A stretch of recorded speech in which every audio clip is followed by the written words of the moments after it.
Bienvenidos y bienvenidas a nuestro podcast Educación bajo la lupa. En este episodio hablaremos sobre la relación entre las teorías de aprendizaje y la educación a distancia. Hola, soy Carlos Lara, estudiante de la Maestría en Tecnologías Digitales Aplicadas a la Educación de la Universidad Manuela Beltrán, y hoy hablaremos sobre 3 teorías de aprendizaje en la educación virtual. Comencemos explorando el concepto de educación a distancia.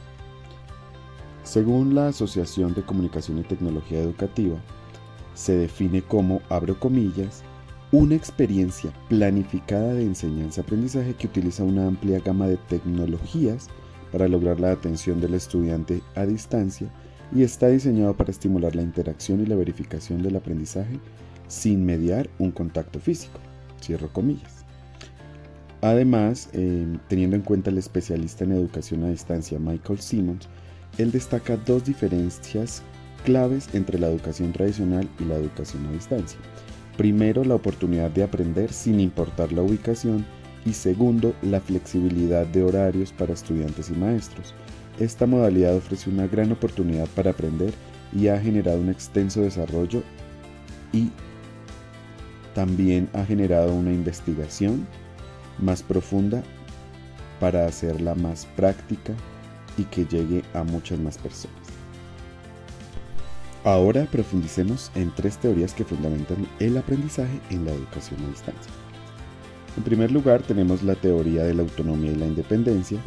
Esta fue propuesta por Charles Wedemeyer y se destaca por la importancia de no solo brindar acceso a la educación, sino también por fomentar la independencia y la autonomía del estudiante. Esta teoría resalta la responsabilidad del estudiante en su propio aprendizaje, así como la necesidad de adaptarse a las diferencias individuales de cada uno y de ofrecer una variedad de métodos y medios de aprendizaje.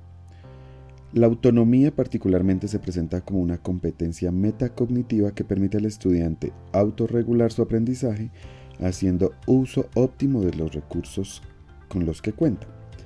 Según esta teoría, para lograr, un control efectivo sobre el aprendizaje se requiere la interacción de 3 componentes. 1, la independencia, 2, la competencia y 3, el apoyo. La independencia la podemos tomar como la libertad para dirigir nuestro propio proceso de aprendizaje. En cuanto a la competencia, esta ya implica el desarrollo de habilidades intelectuales y actitudes para aprender de forma independiente. Y el apoyo consiste en los recursos que facilitan el aprendizaje. En particular, esta teoría también se fundamenta, en la idea de que los adultos son autorresponsables y tienen derecho a determinar su educación, reconociendo las diferencias entre los estilos cognitivos y los ritmos de aprendizaje. También destaca la importancia de un aprendizaje experiencial y reconoce que el aprendizaje es un proceso continuo a lo largo de la vida. Por otro lado, en cuanto a la teoría de la interacción y la comunicación propuesta por Borch-Holberg, se resalta la importancia de establecer una conexión personal entre la enseñanza y el aprendizaje, lo cual va a estimular la motivación del estudiante. Esta se enfatiza en la necesidad de un material educativo muy elaborado que facilite una comunicación a distancia, es decir, una comunicación entre estudiante-maestro y estudiante-estudiantes.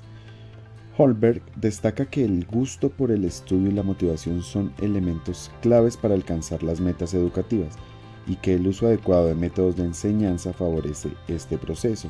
Además, también enfatiza en la importancia de diseñar materiales didácticos que promuevan una comunicación entre docentes y estudiantes, además de crear un ambiente de confianza y respeto donde se facilite esa asimilación de los conocimientos. Su teoría se centra en el estudio de interacciones didácticas, especialmente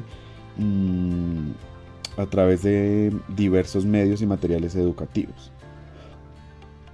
También podemos observar que se debe presentar una conversación didáctica guiada. ¿A qué se refiere esto? A la interacción mediada por un docente, en la cual se va a promover tanto el compromiso, la cooperación y el propio sentido de pertenencia en el proceso del aprendizaje. Se describe también que la educación a distancia es como un servicio centrado en el alumno, donde se promueve un ambiente cordial y motivador para lograr el éxito estudiantil. Y nuestra última teoría, la teoría de la industrialización de la enseñanza, propuesta por Otto Peters, se centra en optimizar la organización del trabajo para mejorar los procesos de la educación a distancia, analizando la evolución educativa antes y después de la era industrial. Para nuestro autor, para Peters, las innovaciones tecnológicas y la expansión de medios de comunicación proporcionaron nuevos recursos para llevar la educación a distancia a cualquier lugar del planeta, pero también ha transformado la organización y los métodos de las instituciones educativas. Particularmente esta teoría adopta conceptos de la producción industrial, en primer lugar como para estructurar la educación, la cual incluye planificación, organización, evaluación y control de calidad. Asimismo, también tiene en cuenta la división del trabajo en roles y las funciones para las diferentes fases del proceso educativo. De acuerdo con Peters, la planificación debe ser cuidadosa en cuanto al diseño, a la producción, la distribución de material, enfatizando que es la institución en su totalidad la que enseña, la que se debe encargar del proceso de educación a distancia, no es netamente solo de los docentes o los tutores. En las instituciones de educación a distancia, especialmente aquellas con grandes participantes o estudiantes, con grandes cantidades de estudiantes, se requiere una precaución, una precisión en todas las etapas del proceso educativo, donde se beneficie el principio de la división del trabajo, ¿sí?, convirtiéndose en un componente fundamental de esta modalidad educativa.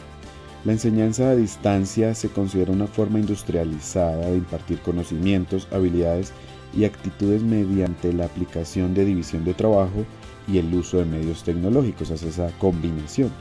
Y este enfoque ha hecho posible educar a grandes grupos de estudiantes a la vez, sin importar dónde se encuentren.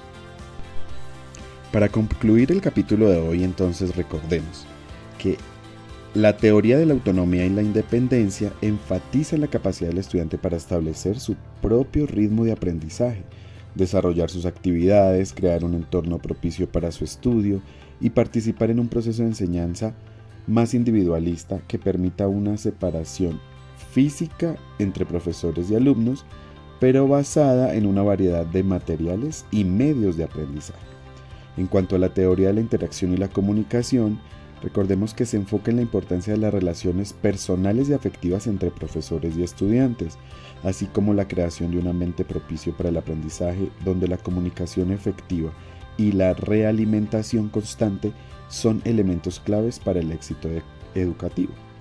Y en la teoría de la industrialización de la enseñanza se destaca la importancia de estructurar la educación a distancia de manera organizada y eficiente, aprovechando los principios y prácticas utilizadas en la industria para hacer posible esta modalidad educativa en nuestro tiempo, en nuestra era.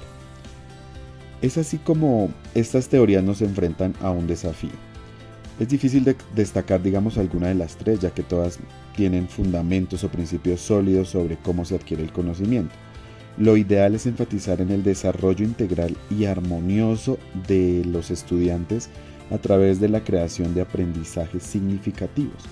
Estos, entornos de aprendizaje en el cual se tiene en cuenta el trabajo colaborativo, el protagonismo del estudiante y la práctica de valores son la base fundamental para un aprendizaje adecuado y crítico. Y bien, hasta aquí llega nuestro podcast de hoy. Gracias por acompañarnos y esperamos que haya sido una experiencia educativa enriquecedora. No olviden, por favor, aprender algo nuevo cada día. Nos escuchamos pronto en nuestro próximo episodio de Educación bajo la lupa. Hasta luego.